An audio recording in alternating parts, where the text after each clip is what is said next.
Hey guys, in this video I'll show you how to withdraw money from a Truist bank without a debit card. Really easy and simple. So, method 1 is to use the cardless ATM withdrawal. And this is actually the best option, right? So, go ahead and open up the Truist mobile app and log in. Okay?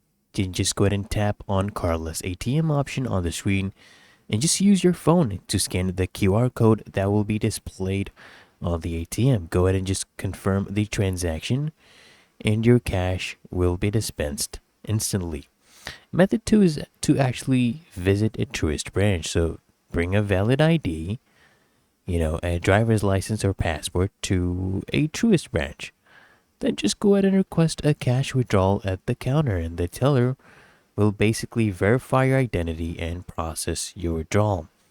Method 3 is to send money to a trusted friend, right? You can use Zelle or Truist online banking to transfer money to a friend or, a family member, and they can withdraw the cash for you from their account. And it's really that easy and simple. So, I hope this guide provided value to you, and if it did, consider smashing that like button as well as subscribing to frequently asked questions, and I'll see you guys in the next one.